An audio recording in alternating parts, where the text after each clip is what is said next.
Friends, ഞാൻ സുരേഷ് ബാബു. എല്ലാവർക്കും എൻ്റെ പുതിയ വീഡിയോയിലേക്ക് സ്വാഗതം. ഇന്ന് നമ്മൾ തയ്യാറാക്കാനായിട്ട് പോകുന്നത് ഫിഷ് പിക്കിളാണ്, അതായത് മീനച്ചാറാണ്. അതിനായിട്ട് ഞാനിവിടെ 1 കിലോ മീനാണ് എടുത്തിരിക്കുന്നത്.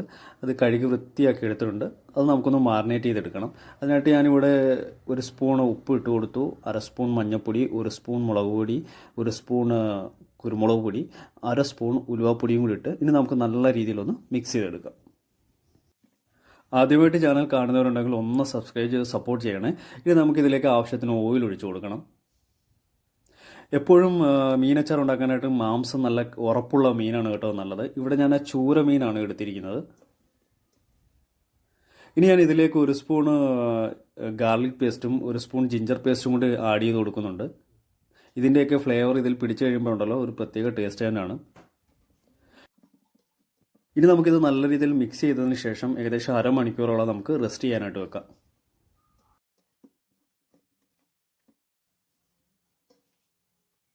അരമണിക്കൂറിന് ശേഷം നമ്മുടെ മീൻ നല്ല മസാലയൊക്കെ പിടിച്ച് നല്ല റെഡി ആയിട്ട് വന്നിട്ടുണ്ട്. ഇനി നമുക്കിത് ഫ്രൈ ചെയ്യാനായിട്ട് തുടങ്ങാം. ഇവിടെ ഞാനൊരു കടായിയിൽ ആവശ്യത്തിന് വെളിച്ചെണ്ണയാണ് ഒഴിച്ചു കൊടുക്കുന്നത്. നമുക്ക് വെളിച്ചെണ്ണയിലാണ് ഞാനിവിടെ മീൻ ഫ്രൈ ചെയ്തെടുക്കുന്നത് കേട്ടോ. വെളിച്ചെണ്ണ ഫ്രൈ ചെയ്യുമ്പോൾ ഒരു പ്രത്യേക ടേസ്റ്റാണ്. ഇനി നമുക്ക് ആവശ്യത്തിനുള്ള മീൻ പീസുകളിട്ട് ഫ്രൈ ചെയ്തെടുക്കുക. ഇവിടെ ഞാൻ 2 തവണയായിട്ടാണ് ഫ്രൈ ചെയ്തെടുക്കുന്നത് കേട്ടോ. വെളിച്ചെണ്ണ നന്നായി തിളച്ച് കഴിഞ്ഞാൽ ഉടനെ നമുക്ക് ഫ്ലെയിം കുറച്ചിട്ട് കൊടുക്കണം. കുറച്ച് ഫ്ലെയിമിൽ വേണം ഇനി ഇത് കുക്ക് ചെയ്യാനായിട്ട്. ഫ്ലെയിം കൂടുതലായാലുള്ള കുഴപ്പം എന്താണെന്ന് വെച്ചാൽ ഇതിൻ്റെ പുറം ഭാഗം മാത്രം ഫ്രൈ ആയി കിട്ടുകയും അകം വേവാതിരിക്കുകയും ചെയ്യും. ഇനി നമുക്ക് തിരിച്ചും മറിച്ച് വിട്ട് നല്ല രീതിയിൽ ഫ്രൈ ചെയ്തെടുക്കാം. കരിഞ്ഞു പോകാതിരിക്കാൻ നമ്മൾ പ്രത്യേകം ശ്രദ്ധിക്കണം. നമ്മുടെ മീൻ നല്ല രീതിയിൽ ഫ്രൈ ആയി വന്നിട്ടുണ്ട്. ഇനി നമുക്ക് എണ്ണ വാർന്നു പോകുന്നതിനായിട്ട് വേറൊരു പാത്രത്തിലേക്ക് മാറ്റാം. ഇതുപോലെ തന്നെ ബാക്കിയുള്ള മീനെ നമുക്ക് ഫ്രൈ ചെയ്തെടുക്കണം.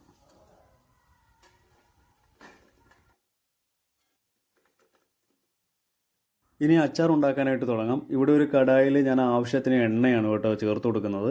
എണ്ണയിലാണ് നമ്മളിവിടെ അച്ചാർ തയ്യാറാക്കുന്നത്. എണ്ണ നല്ല ചൂടായി വന്നിട്ടുണ്ട്. അതിലേക്ക് 1 സ്പൂൺ കടുക് ഇട്ട് കൊടുത്തു. ഇനി ഈ കടുക് ഒന്ന് പൊട്ടി വരുന്നതിനായിട്ട് നമുക്ക് വെയിറ്റ് ചെയ്യാം. കടുക് പൊട്ടി തുടങ്ങിയിട്ടുണ്ട്.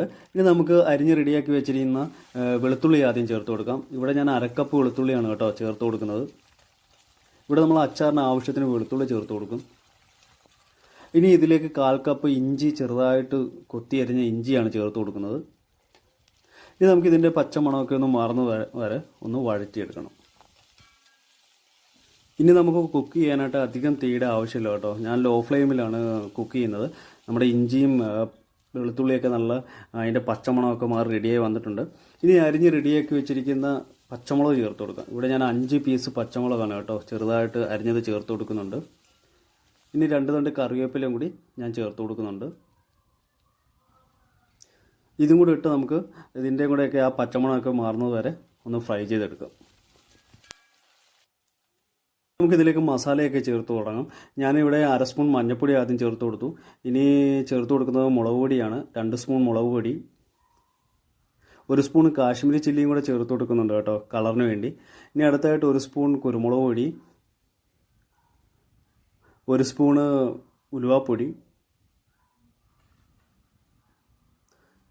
അടുത്തതായിട്ട് 1 സ്പൂൺ കായ പൗഡറും കൂടി ചേർത്ത് കൊടുക്കുന്നുണ്ട്. ഇനി നമുക്കിത് ഇതിൻ്റെയൊക്കെ ആ പച്ച സ്മെല്ല് മാറുന്നത് വരെ നമുക്കൊന്ന് വഴറ്റിയെടുക്കണം. അങ്ങനെ മസാലയുടെയൊക്കെ ആ പച്ച സ്മെല്ലൊക്കെ മാറി വന്നിട്ടുണ്ട്. ഇനി അടുത്തതായിട്ട് ഞാൻ ഇതിലേക്ക് ചേർത്ത് കൊടുക്കുന്നത് 1 കപ്പ് വിനെഗറാണ് കേട്ടോ.